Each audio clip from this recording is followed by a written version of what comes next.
ఎంతమంది మధ్యలో నువ్వు కూర్చొని ఉన్న ఈ రాత్రి నా దేవుని శక్తి కలిగిన అభిషేకం నీ మీదకు దిగవచ్చుగాక. నా దేవుడు నిన్ను బలముగా అభిషేకించుగాక. ఇది పని, ఇది సేవ పని. సుఖాల వైపు కాదు, ఏదో దేవుడు మాకు ఇచ్చాడు మేము అనుభవిస్తున్నాము అని కాదు. నా ప్రియమైన సహోదరులారా, రోషంగానే చెప్తున్నాను, ధైర్యంగానే చెప్తున్నాను, హృదయం మీద చేయి పెట్టుకొని మంచి మనస్సాక్షితో చెప్తున్నాను. చిన్ననాడు ఏమి తెలియని వయసులో నా ఆత్మీయ తండ్రి దైవజన్ లేసన్ గారి దగ్గరికి వచ్చాము. నేనే కాదు, మేమందరం కూడాను. మేము నేర్చుకుంది నా తండ్రి మనస్సు. అదిగో ఆ పనివాడు సేవలో ఎలాగా కరిగిపోయాడు, అదిగో ఆ పనివాడు సేవలో ఎలా ఆహుతి అయిపోయాడు, అదిగో ఆ పనివాడు ఎలా కొవ్వొత్తు వలె కరిగి కరిగి కరిగి కరిగి ఈ సేవ పని కడముట్టించాడు. ఈ మా కళ్ళతో మేము చూసిన దానినే మేము బాటగా వేసుకున్నాం. ఈనాటికి ఆయుధంగా ధరించుకున్నాం.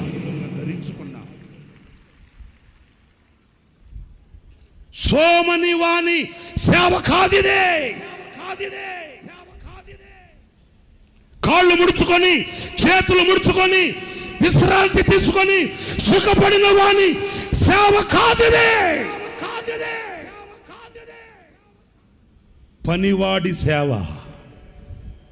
పనివాని సేవ ఆఖరి శ్వాస వరకు శరీరమే గొల్లగా మార్చబడి కళ్ళు కుళ్ళిపోయి ఒళ్ళు గొల్లైపోయి అలాగా ఆహుతి అయిపోతూ ఉన్నప్పటికీ ఏ పనివాడు మరణం అనే పడక మీద పడుకుని పిడికిలు బిగించి, దేవా ఇంకొక అవకాశం నాకు ఇస్తే ఈ భారతదేశాన్ని ఒక ఊపుతానని ఆఖరి కంఠముతో ఆఖరి స్వరముతో నినాదం పలికాడు.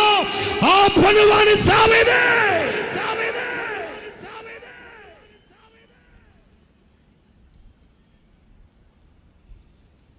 ఒక్క రాత్రి కూడా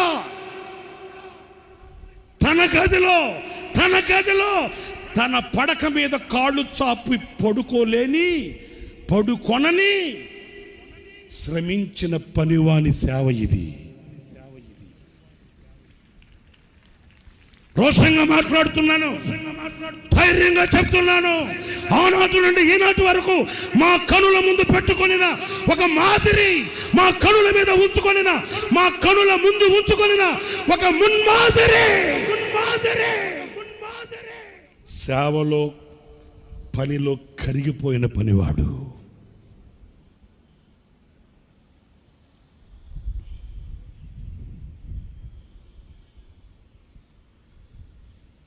నేను విజయవాడలో యనమల కుదురులో ఉన్నానండి. నాకు ఫోన్ చేశారు శారదా కాలనీ ఆఫీస్ నుంచి. అన్న బయలుదేరాడు రాజమండ్రి. హలో, వినండి. అన్న బయలుదేరాడు రాజమండ్రి. అన్నకి ఉదయం 6 గంటలకి బాత్రూంలో పడ్డాడు. అన్నకి కాలు విరిగిపోయింది.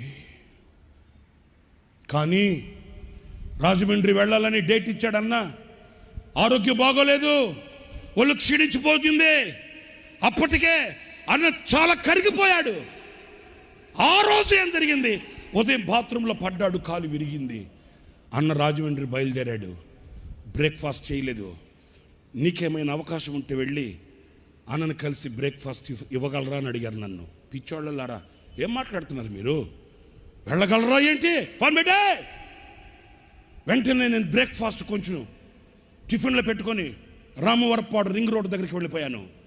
అన్న బయలుదేరాడు. మరి కాలు విరిగితే ఎలాగ బయలుదేరేశాడు.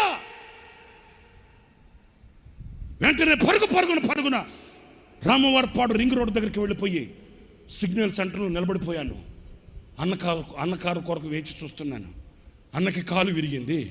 రాజమండ్రి బయలుదేరేశాడట. ఎలాగా ఏంటి, కాలు విరిగితే ఎలాగ బయలుదేరాడు? ఓకే, చూస్తున్నాను, కళ్ళకి ఒత్తులు పెట్టుకొని చూస్తున్నాను. అన్న కారు వస్తూ ఉంది. నేను అన్న కారును చూడక మునిపి అన్న కారులో నన్ను చూశాడట. డ్రైవర్తో అంటాడట, ఈడేంటి ఈరోజు ఆదివారం అయితే ఎక్కడున్నాడు ఏంటి ఈడు? చూశారండి, పనివాడి లక్షణం అది. ఈడు ఎక్కడున్నాడేంటి? కారు వచ్చింది, అడ్డపడ్డాను, చెయ్యాపి అన్న. కారు ఆపాడు. వెంటనే వెళితే గ్లాస్ దింపాడు. అన్న, రే ఇక్కడున్నావేంటి? ఆరాధన టైం కదా అన్న. నాకు 10 గంటలకు ఆరాధన. మరి ఇక్కడికి ఎందుకు వచ్చావు? అన్న, మీకు బ్రేక్ఫాస్ట్ ఇచ్చాను. నాకెందుకు రా బ్రేక్ఫాస్ట్? ఆరాధన కదా, నువ్వు అక్కడ ఉన్నాడు కదా అన్న. సరే కానీ నేను రాజమండ్రి దాకా వస్తానన్నా. నాకు తెలుసు అన్న మనసు, నాకు తెలుసు. మీకు ఎలాగ జరిగిందంట కదా అంటే అన్న ఒప్పుకోడు. అందుకని నాకు అన్న మనసు తెలుసు. అన్న, నేను రాజమండ్రి దాకా వస్తానన్నా. ఎందుకురా? కాదన్నా, రాజమండ్రి దాకా వస్తాను. కాదురా, నీకు ఆరాధన ఉంది కదరా, నువ్వు వెళ్ళరా అన్న. కాదన్నా. అరే ఏం మాట్లాడుతున్నాను? ఆ బ్రేక్ఫాస్ట్ నాకు ఇచ్చి. నేను తింటాను లేను, వెళ్ళు. నేను తింటాను లేను, వెళ్ళరా. పిల్లల 2 కళ్ళతో నీళ్లు పెట్టుకున్నాను. వెనకడుగు వేసిన కారు వెళ్ళిపోయింది. విజయవాడ టు రాజమండ్రి విరిగిన కాలు మడత పెట్టుకొని రాజమండ్రి వెళ్ళి విశ్వనాథ్ని పిలిచి, నీకు కార్డ్లెస్ మై కొనిపెట్టాను కదా, అదే ఇది. అప్పటికే విశ్వనాథ్కి ఫోన్ వెళ్ళింది. విశ్వనాథ్ అన్నాడు, అన్న కాలు విరిగిందంట కదా, ఎందుకు వచ్చారు మీరు? ఎట్లా భరించారన్నా? నాకు కాలు నొప్పి కంటే నా బిడ్డలు ఎదురు చూస్తున్నారన్న బాధ ఎక్కువగా ఉందిరా. నా కాలు విరిగిపోయింది కాదనట్లేదు. నా కాలు విరిగిన బాధ కంటే నా బిడ్డల దేవుని వాక్యం కొరకు వేచి చూస్తున్నారే, నా బిడ్డల దేవుని వాక్యం కొరకు ఎదురు చూస్తున్నారే, వారిని నేను ఆశీర్వదించాలి, నా బిడ్డల్ని ఆశీర్వదించాలి అనే బాధ. నా ప్రియమైన సహోదరులారా, పనివాళ్ళు కావాలి. ఎలాంటి పనివాళ్ళు కావాలి? ఎలాంటి పనివారు కావాలి? ఎలాంటి పనివారి మీద అభిషేకం కుమ్మరించబడుతుంది? కాలు విరిగితే కాలు మడత పెట్టుకొని, అదిగో చూడండి, దాంట్లో నమ్మకమైన పనివాని సేవ, నమ్మకమైన సేవకుని పని. అదిగో చూడండి, ఆ ఎల్ఈడిలో చూడండి, కారులో కూర్చొని దేవుని మాటలు వినడానికి వచ్చిన ఆ ప్రజలను దీవించి ఆశీర్వదించి తన బిడ్డల్ని కనులారా చూసుకొనిన నమ్మకమైన పనివాడు, నమ్మకమైన పనివాడు. శరీరం కరిగిపోతున్నా, రక్తం ఆవిరైపోతున్నా, కంటి దృష్టి తగ్గిపోతున్నా, పని విడువని, కర్తవ్యం మరువని నమ్మకమైన పనివాడు.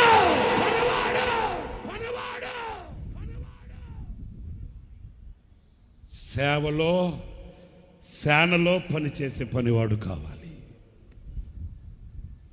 ఆగస్టు 8వ తేదీన ప్రభు దగ్గరికి వెళ్ళిపోయాడు మన తండ్రి. ఆగస్టు 8, వినండి, మీకు తెలియాలి ఇవి. ఆగస్టు 8వ తేదీన ప్రభు దగ్గరకు వెళ్ళిపోయాడు. ఆగస్టు 1వ తేదీన బైబిల్ సెమినార్ ప్రారంభించబడింది. ఆగస్టు 1 బైబిల్ సెమినార్, ఆగస్టు 8 ప్రభు సన్నిధికి వెళ్ళిపోయాడు ఆయన. మధ్యలో ఎన్ని రోజులు ఉన్నాయేంటి? గట్టిగా ఎత్తుకుంటే 7 రోజులు. ఒకరోజు అంత స్పూన్ ఫీడింగ్, అప్పటికే అన్న శరీరం అంతా గుల్లైపోయింది, కరిగిపోయాడు. 8 రోజుల నిడివిలో ఏదంతా మెత్తగా చేసి ఒక స్పూన్ పెడితే తింటున్నాడు. ఉదయాన్న నాకు కొంచెం తిన్న తర్వాత అందరం అక్కడే ఉన్నాం.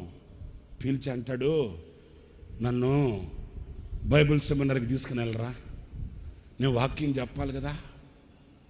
చూసారా, ఉన్నారండి పనివారు. ఎలాంటి పనివాడు కావాలి? సేవలో సేనలో పనిచేసే పనివాడు కావాలి. నా పిల్లల దగ్గరికి తీసుకుని వెళ్ళరా. విసలన్న అన్నాడు, అన్న ఇన్ఫెక్షన్స్ ఉంటాయి, మీరు బాగైన తర్వాత వెళ్తారు కదా, 4 రోజుల తర్వాత మీరు క్లాస్కి వెళ్తురు అన్నా. అట్లా అంటే 2 కళ్ళల్లో నీళ్లు కార్చాడు. 2 కళ్ళల్లో నీళ్లు కార్చి, రే, నా పిల్లల్ని నేను చూసుకోకూడదా? నా పిల్లల్ని నేను చూడాలిరా, నా పిల్లల్ని నేను చూడాలిరా. ఆయన కళ్ళల్లో నీళ్లు చూడగానే ఏం చేయాలో అర్థం కాక ఆయన మంచాన్ని అట్లాగే బయటకు పట్టుకొచ్చేసి బైబిల్ సెమినార్కి తీసుకెళ్ళి ఆ బైబిల్ సెమినార్ పిల్లలకి కనబడేటట్లు మంచాన్ని ఇట్లా ఏటవాలుగా పెడితే మైక్ కూడా పట్టుకోలేని పరిస్థితుల్లో మేము ఒకరు మైక్ చేతి దగ్గర పట్టుకుంటే మరణమనే మంచం మీద పడుకొని కూడా తన బిడ్డల్ని కళ్ళారా చూసుకొని 30 గంట వాక్యం చెప్పాడు వాళ్ళకి. అదే ఆయన చివరి సందేశం. త్రిత్వాన్ని గురించి 30 గంట నోట్లో మాట పెగలట్లే. శక్తి కూడగట్టుకుంటాడు, శరీరంలో ఉన్న బలాన్ని కూర్చుకుంటాడు. 30 గంట. నా ప్రియులారా, ఈ చరిత్రని మీకు ఎందుకు చెప్తున్నాను? ఏదో నా ఆత్మీయ తండ్రిని పొగుడుకోవడానికి కాదు, మీ దగ్గర మన్నను పొందడానికి కాదు. మేము చూచిన పనివాడు అట్లాంటి వాడు, మా ముందున్న మాదిరి అట్లాంటి వాడు, మేము నేర్చుకున్న హితోపదేశం అట్లాంటిది. ఈనాటికి దేవుడు మాకు ఇచ్చిన కృపని తలంచుకుంటూ, దేవుడు మాకు ఇచ్చిన కృపని ఆధారం చేసుకొని, దేవుడు మాకు ఇచ్చినటువంటి బలాన్ని కూడగట్టుకొని ఆ తండ్రి అడుగు జాడలను చూస్తూ దేవుడు మాకు ఇచ్చిన ఈ పరిచర్యని భుజస్కంధాల మీద పెట్టుకొని బాధ్యతతో భారంతో ముందుకు వెళుతున్నాం. అవును, ఈ రాత్రి నేను ఈ మాటలు మీతో ఎందుకు చెప్తున్నాను? ఆ నమ్మకమైన పనివాని మీద కుమ్మరించబడిన అభిషేకమే ఈ రాత్రి మీ అందరి మీద కుమ్మరించబడును గాక. ఆ నమ్మకమైన పనివాని మీద కుమ్మరించబడిన అభిషేకమే ఈ రాత్రి మిమ్మల్ని అందరిని త్రాకును గాక. ఆ నమ్మకమైన పనివాని మీద కుమ్మరించబడిన అభిషేకమే నీ తరికి చేరుగాక, నీ తల మీదకి వచ్చుగాక, అభిషేకించుగాక.